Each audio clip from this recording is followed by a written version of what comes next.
Well, welcome to episode 3 with Winning with the Home Team. Katrina, Todd, and then we have a special guest, Eric Hirstrom. What's up, Eric? Hey, how you doing? I'm good. Glad to be here. So, Eric, you're a Tar Heel, right? Although I do love Hubert Davis. Loved him when he was with the Mavericks. Love what he's doing with the Tar Heels now. Used to be a big Krzyzewski fan, but now I'm a Hubert Davis guy. So I can appreciate what's going on there. Good. You're a Coach K fan. Absolutely not. Absolutely not. No. But it's the Farmers who really took it there in North Carolina this year. Yeah. Exactly. NC State. Go Wolfpack. Yeah. Both girls and boys. Yeah, that was a great run for both of them. Yeah, it was. Well, we'll get to the Final Four in a second. But, Eric, who do you go for? Who's your team? Definitely Baylor. Yeah, Baylor for sure. I'm one of the biggest homers you'll ever meet when it comes to Baylor. Yeah, I can vouch for that for sure. And we've had some great years, obviously. Yeah. You know, I don't know that we would say blue blood status in the men's game, definitely in the women's game. But we've had some years. We're actually the all-time winningest. I'm sorry, not all-time. In the last 10 years, we're the winningest Big 12 school in men's basketball. There you go. Did not know that. So, Can I get your thoughts on that no call with Baylor and UConn girls? Do you remember that? Did you watch that game? yeah, that was unfortunate, but I'm still reeling from the no call in 2011 with the men's team against Duke, or we would have been in the Final Four again that year. Yeah. But yeah, it's all right. Yeah. I think if you hold on to something for 13 years, you're a fan.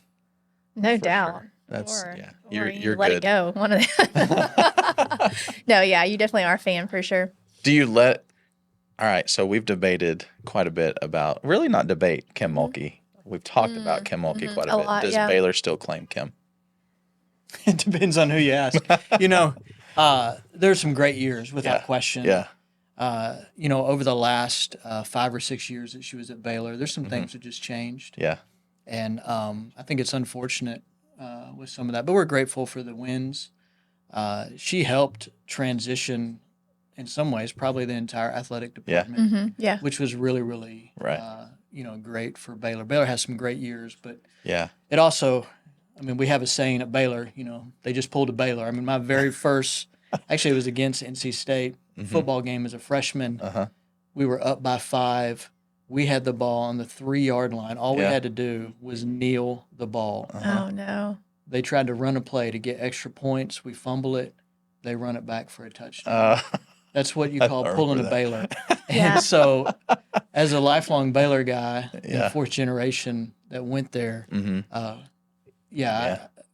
I've grieved some losses. Sure. But you mentioned that the girls are really blue blood status now, and Kim probably had a lot to do with that. Oh, them without to question. that. They were Yeah. nothing until she came and built the program. Right.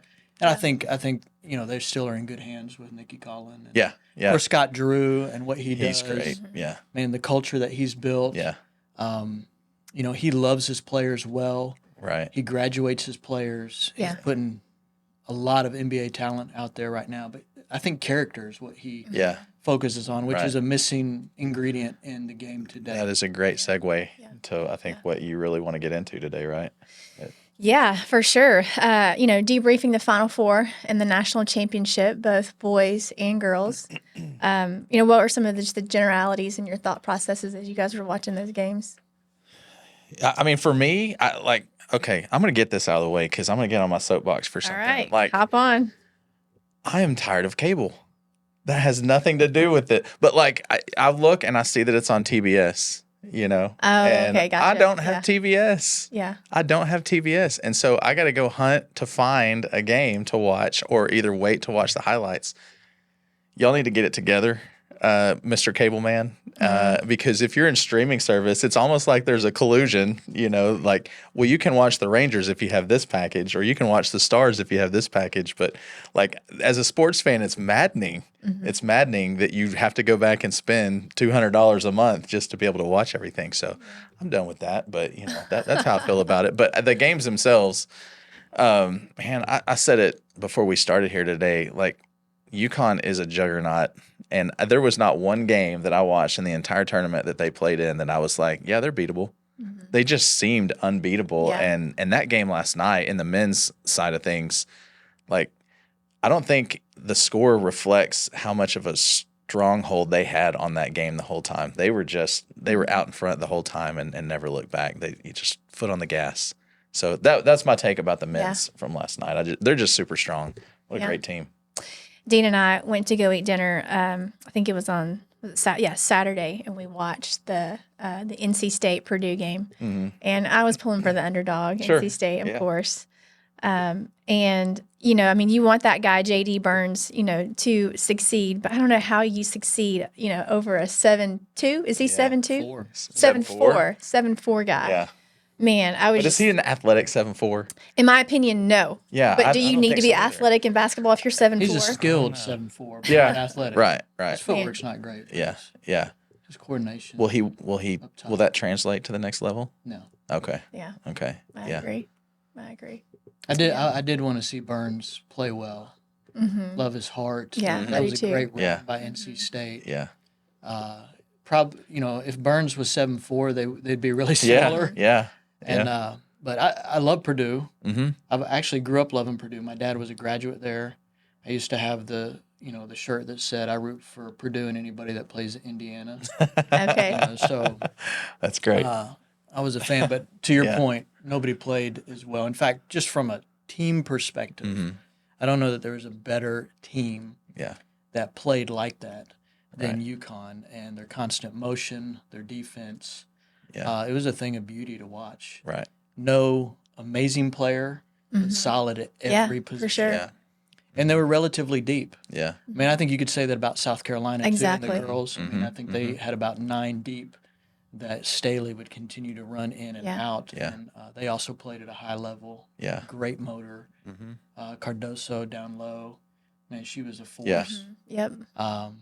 So it was fun to watch. There's some great games. And how incredibly difficult is it to go undefeated from wire to wire like South Carolina did? Yeah. Like that's impressive. As a Baylor really fan, is. I know what that's like. Yeah. There's only 3 other schools that are aware of what that's like. No, Yeah. it's got to Go be. Bears. It's got to be difficult. Yeah. Yeah, that's mental toughness. Sure. Mental toughness. You look at the Miami Dolphins from the 72 season. They're the only team to go wire to wire undefeated, and they still celebrate to this day.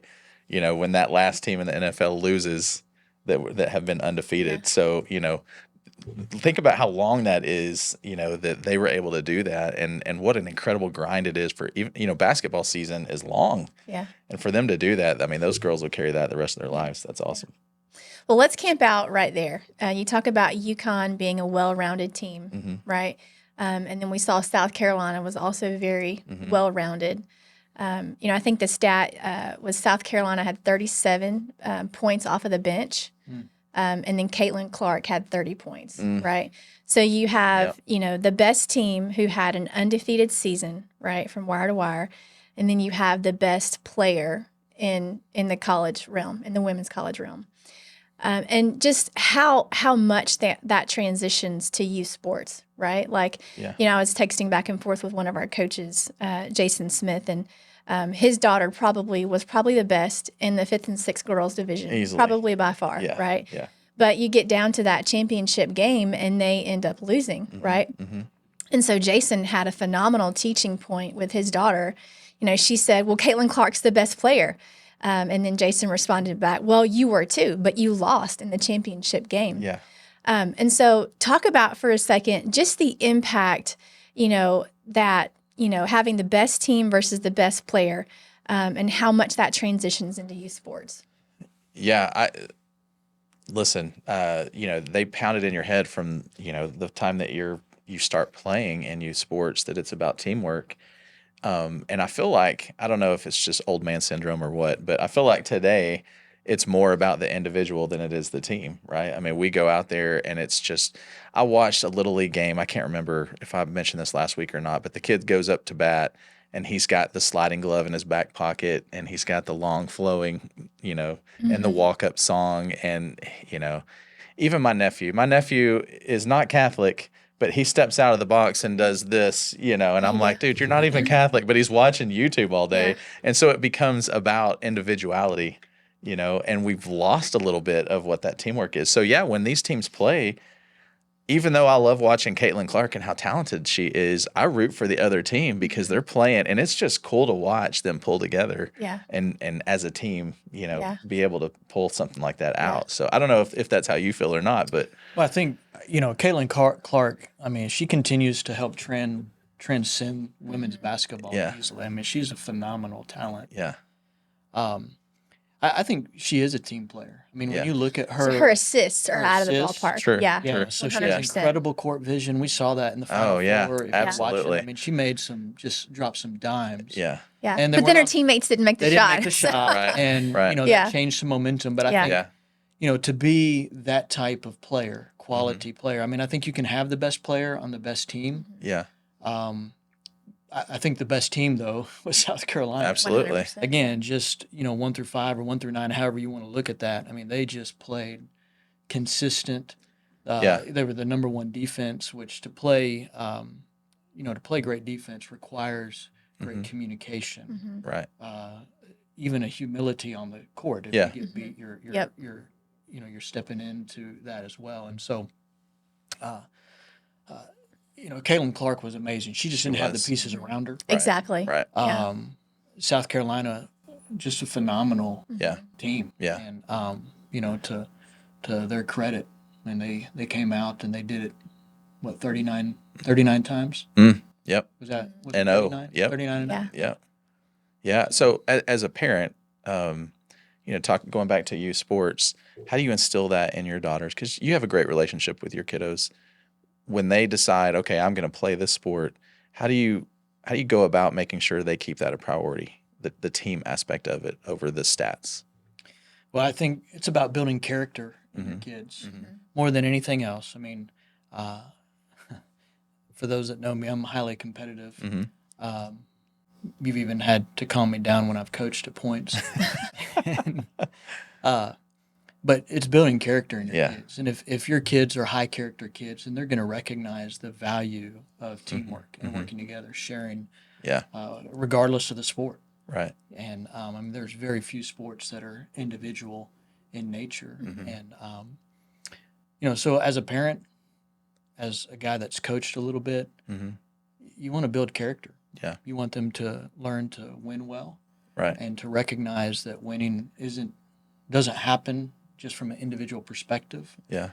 You want them to lose well, Right. which is kind of the challenge. I'm taking it into my home with my 5-year-old right now. Yeah. Yeah. Is I mean, she's also highly competitive, even who's first to brush their teeth. Literally. Yeah. Same. Yep. Same. Yep. Yep. So it's That's true. but yeah, I think and that's a missing component today. I think in the game, Yeah. men's, women's, and it's gotten more complicated Right. with the NIL stuff Yes. and the money, and we're giving we're forcing our children into a space that they're just not prepared for. Right. Yeah. And so if they don't have high character, they're given more opportunity to fail in Yeah. reality. Yeah. And I think that goes beyond even the game on the court or the field, Yeah. or It's life. it's Yeah. life. Yeah. And so sports are an amazing, especially youth sports, are an amazing setting Yeah. to shape a child's heart Right. in healthy ways, which, I know LC Sports does that in an incredible way. But yeah, I would say character is the commodity that has to be developed Yeah. in youth beyond anything else. Yeah, and they watch. I mentioned how my nephew will watch YouTube, and that's a huge thing right now. And collegiately, it kind of breaks my heart that you have this transfer portal is just insane right now. And what a lot of players use that for is, okay, I'm going to commit to this school. All right, well, I'm not getting the playing time that I want, so I'm going to go to this school. Yeah. And it Or takes the role on the team that the you role on want. the team. Yeah. And it takes away from that team aspect a little bit. Yeah. It's hard to develop that. It's hard to gel as a team. It's hard to develop that commonality, that teamwork, when you got people just abandoning ship because they're going to look for more playing time elsewhere. And I think it's just it's a slow fade away from that team aspect of things. And that's going to trickle down to all of these kids that are playing youth sports. That where's the commitment level at? We can preach teamwork at 8 years old, at 10 years old, but then they see these people that are just abandoning what their commitment is, and I think that's And a it's the dangerous norm. road. Yeah, Yeah. it Well, and is. character can't be developed without commitment. I Right. remember as a kid, Or perseverance. yeah, Yeah. and to that point, I remember as a kid playing youth football for the first time, Uh-huh. and I did about 2 weeks of practice, and I was kind of like, Dad, I'm not sure that I Yeah. want to do this. And my dad wasn't a sports guy. I mean, Mm-hmm. he enjoyed it. He was at my games, but he was a great musician. Yeah.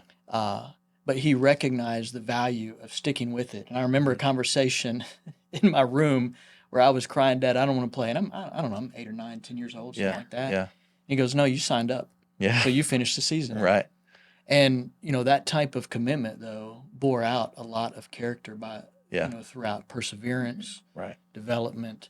And that is a missing link. We Yeah. have parents need to help their kids recognize Yeah. the value of if they start something, they need to Yeah. finish Gotta Seeing finish it it. through. because we're not seeing that in the portal. Right. Exactly. And Yeah. that's not just to the detriment of teams; it's to the detriment of the individual. The kids. Yeah. They may get paid somewhere more, Mm-hmm. Yeah. but Yeah. it's not boosting their character. Right. Agree. Yeah. Agree. Do you guys think that, I was watching the end of the national championship for Iowa and South Carolina, and here you have South Carolina just won the national championship, and yet where did the cameras go?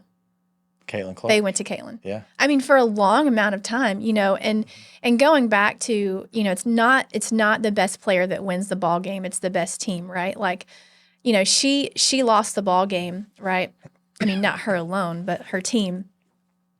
And to see her walk out, yeah, she shaped youth sports dramatically for women, but she has that shoulder or the weight on her shoulders, right?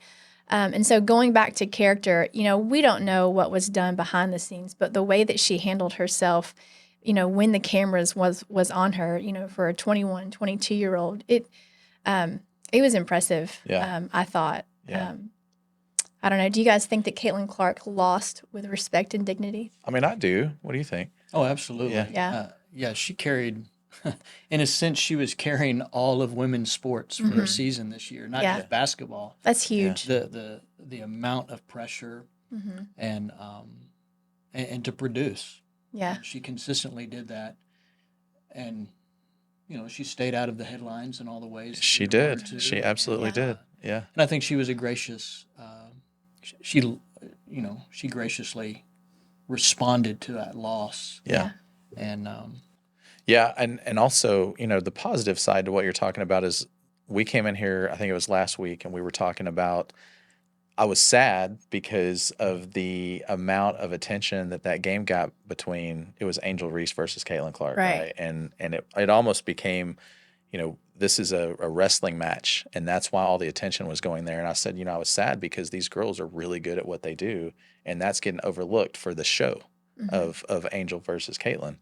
And so it warmed my heart this week to see the numbers that the championship game. So once LSU and Kim and Angel are out of it, Yeah. and now you have the actual basketball that's happening, and people tuned in for it. Yeah. And it's encouraging that there's some staying power for women's basketball to continue to get the publicity for the right reasons. So I'm excited about that part of it. Yeah, that's key for the right reasons, for sure. I think, there was a stat that I saw that during the UConn and Iowa game, there's 17 million viewers that watch that game. And then it went up at the national championship level to 18.7, and then it peaked at 24 million watched the women's national championship. Yeah. So, again, we talk about how Caitlin Clark and what she's done for the sport, but does this continue, into next season? Does this continue to other women's sports, or is this just, a Caitlin Clark one and done type thing? good question. Yeah. Again, in some respects, she's a generational talent in women's sports. Yeah. And so, there's a lot of media attention to that for good reason. It'd be fantastic for the women's game. I think there's young girls that need to see healthy, Healthy is key. healthy team sports being expressed. And Yeah. there's nothing wrong. I mean, that'd be phenomenal if the spotlight continued to shine in that space. But it was a unique year in that respect. Again, Yeah. you have an undefeated team, you have a generational talent Yeah. coming together. That hasn't happened in a while. Yeah, for Um, sure. But I also love, again, to your point, like UConn, and you saw. I mean, they're Tennessee was 80s and 90s. UConn, Then you have Gino. yeah, Yeah. Gino. Yeah. I mean, he has been phenomenal. 11 national championships. 11 That's of them. crazy. So Crazy. it's amazing. But Paige Becker's her response, Yeah. high character. I mean, we don't know the girl. Her Yeah. response though, after losing, Yeah. high character, Yes. and even winning, Mm-hmm. the game before, Mhm. said a lot about, again, I think what we want to see out of youth sports and how they grow into these spaces. Yeah. Yeah. And for young ladies, I mean, these are gritty female athletes, Yeah. gritty in the sense of hardworking, but they embodied, some of these athletes really embodied what high character looks like. Yeah. Yeah. And that's Yeah. great to see. Yeah, I agree. Paige, when she was asked about the call, with the moving screen, she didn't take the bait on that. She just said, you know what, anytime that you leave it up to a referee's call, there's things that I could have done better. Yeah. I thought that was so classy. And then on the other hand, you have an LSU reel that went live, and they were asking, okay, if you could change one thing about basketball, what would it be? And over and over again, the LSU girls players talked about, giving refs technicals and fining refs for bad calls and all those things like that. And so you have these two sides that you see in the media right now. And Paige with character, some of the LSU teams with, some bad opinions, Yeah. in my example. Yeah. Yeah, I also think that I would call it the Caitlin Clark effect. Like, if this is women's college basketball riding in on the coattails next season of what Caitlin Clark did, okay, so what? Yeah. Like, whatever gets us there. 'Cause Exactly. as a dad of a daughter, Yeah. you're a dad of daughters. Like, I want my daughter to have examples of what to be like, what to look like, be a strong woman. You can still be feminine and be a strong woman. I want her to have those examples. So if it takes Caitlin Clark doing what she did and it spills over to the next season, great. Yeah. Like, I hope they take full advantage of that. I guarantee you next year's tournament will be more watched than last year's tournament was because of what they did this year. Because I think a lot of people tuned in and said, well, this is actually really good. Yeah. And the team aspect, I mean, I'm a sucker for college game day and college football. I love it. It's the best time of year. People tune in to watch college football because of the team aspect of it. And I think now that the women's basketball programs around the country are being exposed for that kind of thing, people are going to tune in and watch. Yeah. So I think we owe that to a little bit to Caitlin Clark, almost like we did with Tim Tebow when Tim Tebow became popular, and I became nauseated after hearing him on SportsCenter every day. But there's a certain level of thank you, Tim Tebow, for exposing some people that would not normally not watch college football. Yeah. So I think there's kind of an effect there. Yeah. Yeah. I sent you guys a video that had Sears. And every time from Alabama, by the way, I'm sorry about that. Yeah. But you made it farther than Baylor and UNC. So congratulations. Yeah. You just couldn't complete the Couldn't deal. complete it. Yeah. Yeah. I know. I wish I could say I was going for Alabama, but I can't. We know you weren't. No, that was a good game though. So there was a video that went live, and it showed every time Sears shot a free throw, his mom had this glitzy basketball in the stands, and she would do the same movements as Sears when he went up to shoot a free throw. Yeah. Man, the joys of being a mom and just how stressful that is in the stands. Right. Do you guys have any stories of what your parents did in the stands from what you saw, or what you currently do in the stands that's maybe a little bit embarrassing? No, well, yes, but it's not me. It's my wife. Okay. God love her. She is the most beautiful woman on the world. Every time she keeps the scorebook for my boys. Yeah. When it's not an official scorebook, it's her scorebook, and the way you know that is because when she writes in my son's name in the lineup, she puts a little heart next to it, and so that's her way of doing it. But if I have been working or for whatever reason I had to miss a game, and I'll ask her, hey, how did Colin do today? Oh, he was 3 for 3. He had 3 hits, and Colin will come home and be like, Dad, I had 1 hit. well, how does your mom say you're 3 for 3? Well, she counts it as a hit if he grounds out to short because he hit the ball. Okay. And I'm like, Yeah. no, that's not how it works. But like she is all about those boys. And if they're playing on the field, you're going to know mom's in the stands. Yeah. Like she's that mom. She loves them so much. And, when I'm there, I have to set my chair like, I don't know, 20 yards away. Come on. No, I'm kidding. I don't do that. I don't do that. No, she Can't is. wait till she watches. Yeah, she already knows. She is fantastic. I love the fact that she is there for those kids and that she writes the little hearts next to their names in the scorebooks. And they may not appreciate it right now, but when they get older, and she's doing it for posterity's sake. Like when they have kids, she wants them to be able to look back and say, these are the great games I had. And when they see those little hearts next to the name, that's going to mean something one That's day. awesome. Yeah, she's fantastic. That's awesome. Did your mom or dad do anything when you were in high school to embarrass you in the stands? Not to embarrass me in the stands. I mean, I would say my mom certainly had a knack for embarrassing me in other ways. But, I think, as I think about even just coaching my oldest daughter a little bit and watching it, as I refereed in graduate school a lot, and I saw the best and worst Yes. of Yeah, parents. Yes. for sure. And especially in like, elementary school. Yeah. Those guys wanting to pick fights with the referee Exactly, afterwards and just Right. like, let's Right. have some perspective. Yeah, And, I'm reminded just, our kids, they need our support. Mm-hmm. And I think there's a real difference between being a critic and having a critical eye Mhm. as a parent. yeah, And they don't need a critic. right. And I think that creates shame Yeah. in our children's life. It Yeah, devalues their Yeah. worth. Mhm.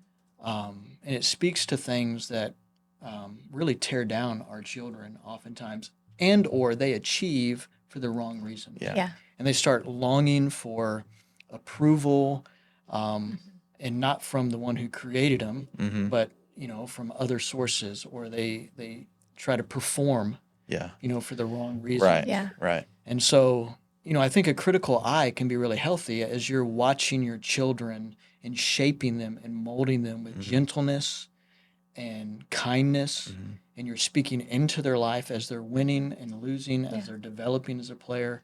But a critic, as a parent, is a really dangerous space. And it doesn't lead, again, if we're going to go back to character for a second, being a critic to your child doesn't develop character. Right. Yeah. It actually develops shame. Yeah.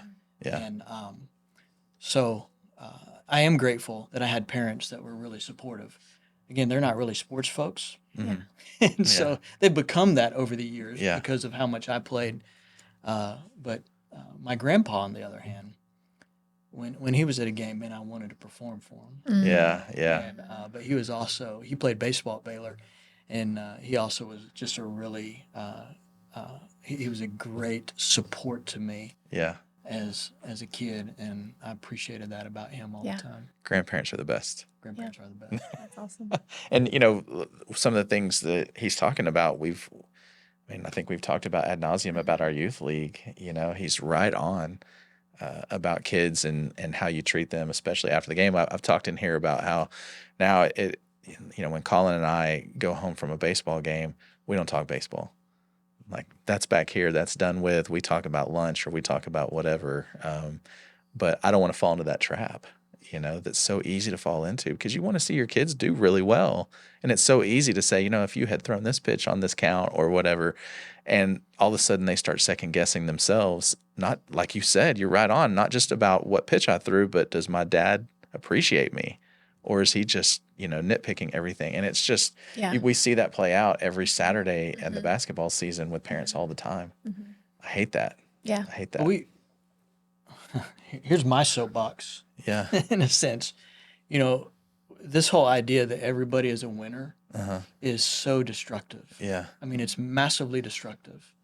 And so as a parent, we have to deal with the wins and losses. Yeah. And that's where we get to help develop the character of our Right. children. Right. But we also get to reinforce who they are as a child of God. Yeah.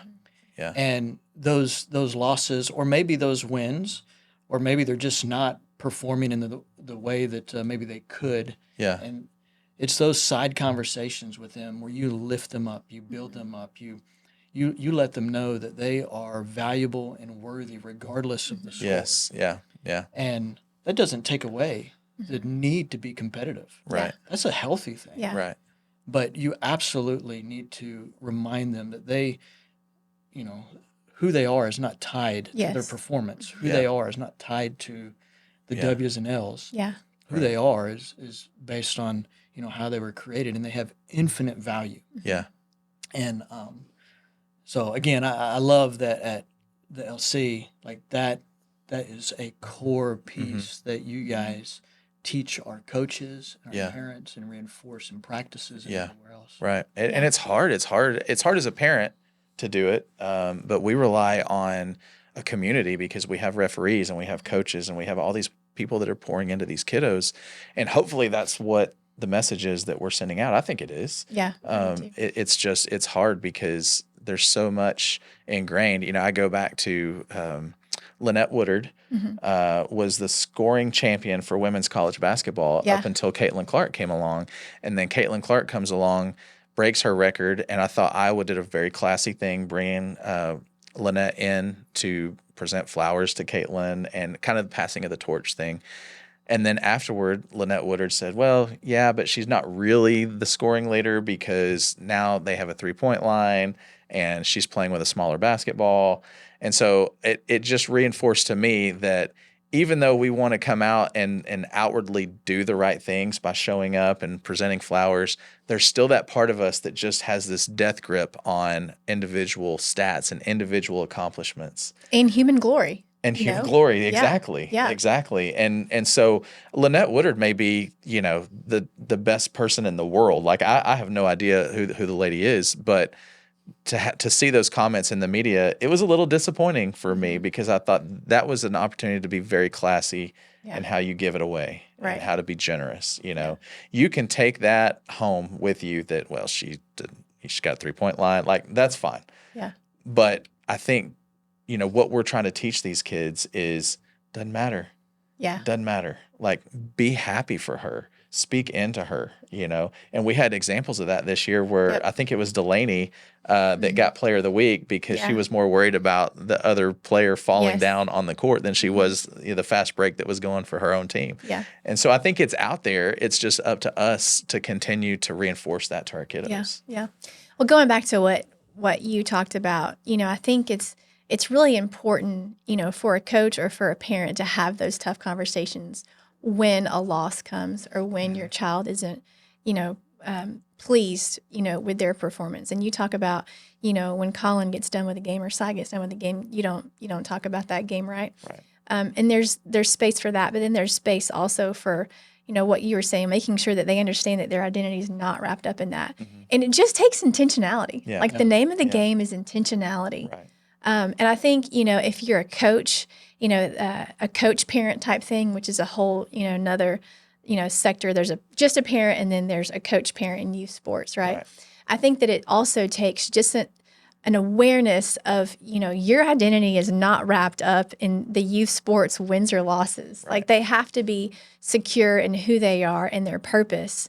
Because if they're not, we saw this year, some examples of just, coaches that just kind of took it too far and were a little bit too passionate. So intentionality is the name of the game, I think, and making sure that we're speaking life into our kids and for those that we're coaching for sure. Yeah. And there's such a great opportunity. The reality is that either culture shapes your kid or you shape your Exactly. Yeah. kid. And, these examples that you're talking about, or even the shenanigans at LSU, which is really unfortunate. Yeah. That is not what I want, my kids to look at and go, that's okay. Yeah. Yeah. In any way, shape, or form. And so if we're not intentional on a consistent basis, speaking that into them, even bringing to light some of these things, they need to see that in us as parents. It's an incredible opportunity. If you're a coach, you also have, some of the greatest lessons I've learned has been some of the coaches that I've had. Absolutely. Yeah. In fact, one of the all-time winningest women's basketball coaches in Texas was my Sunday school techer for a number of years. Yeah. He coached here in Arlington at Sam Houston. His name was Don Lewis. And, I had a lot of good relationships with his kids because they were my age and they played college sports and great athletes.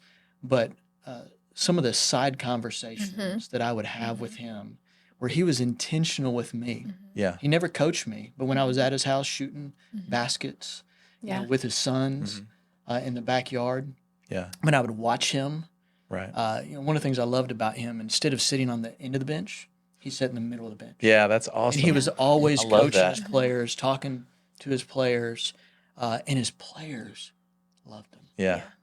And so there's just so much opportunity Yeah. as coaches, as parents, to speak into the lives of those that we're influencing through sports. Yeah. Right. And we got to keep in mind, again, either we're going to shape them Yep. or they're going to be shaped Yeah. Yeah. by culture. Right. One way or the other, it's happening. It's inevitable. Yeah. For sure.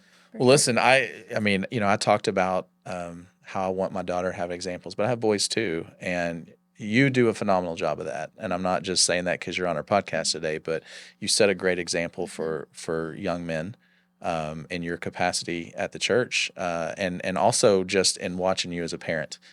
So thank you for that, and thank you for coming on with us today. Yeah. You're going to have to come back during our Olympic. Yeah. I don't know, what do you Yeah. call it? Extravaganza Yeah. podcast or whatever we're Yeah. going to call it. But Well, yeah. Now that basketball is over with, I mean, what are you guys looking forward to as far as sports? For me, the best, like, I mean, you know, I'm college football, you know, number one. I love hockey playoff season. Yeah. I love Maybe I'll get on that watching- train in the next 10 years. I'll have to. Yeah, I'll bring you on that train. It is phenomenal. It is really, really, Yeah. because you live and die with each time down the ice, and it's great. So I'm looking Those are forward some to of the that. best games in person. Yes. Like Yeah. the speed, Yeah. the hits. Uh-huh. Those are hard to beat. They're hard to beat. they're athletes for sure. What about you, Eric? What are you looking forward to? Mm, Is the Masters this weekend? it's coming. It's coming up. Okay. It's coming. I'm probably looking forward to college basketball season again. A true fan. Wait till A October. true fan. Yeah. When they tip it off. Yeah. No, I love college football. Yeah. I enjoy hockey and baseball when I'm at the games. Right. Right. Yeah. They're so yeah. Yeah. But, you know, I think it was 2 podcasts ago I told you that I wasn't on the Caitlin Clark train, right? Do you remember that? Yeah, but that was are you that flipped? was Is that what was you're saying? that was back when UNC was still in the in the tournament, right? Yeah. So now I'm looking forward to the WNBA draft. Okay. I want to see All right. where I want to, I want to see how Caitlin does. I want to see how Angel Reese does. I want to see how Paige does. Yeah. So I think I'm going to watch a few WNBA games. Okay. All right. This summer and just kind of see how it goes. And we have a phenomenal WNBA team Right in our here, backyard, right like here. the Wings. Yeah. They're pretty good. Yeah. They've been They really good. made the Yeah. finals last year. Yeah, they've So- been really good. But yeah. Well, thanks so much for tuning in on Winning It with the home team. Thanks, Eric, for hopping on. It was good. Yeah. As always, go Tar Heels. She means roll tide. That's Yeah. what she means. Yeah. But no, seriously, we have. I was thinking a culture of joy like Scott Drew talks about. I knew you were going to Yeah, mention that. Just yeah. before we end, go ahead Yeah. and tell us JOY. What does it mean? JOY. So Jesus, others, yourself. Yep. Uh-huh. And Yeah. I should have just worn kind You of should my have. game shirt Yeah. Yeah. that has Yeah. that on there. Yeah. Yeah. Well, again, Jesus, others, serving. Yourself. Yourself. Oh, yourself. Yeah. Not serving yourself, just yourself. Yeah. Right. Thanks for listening in. We'll be back sometime soon to talk about the next sports entity. Yeah. All right. Thank you, guys.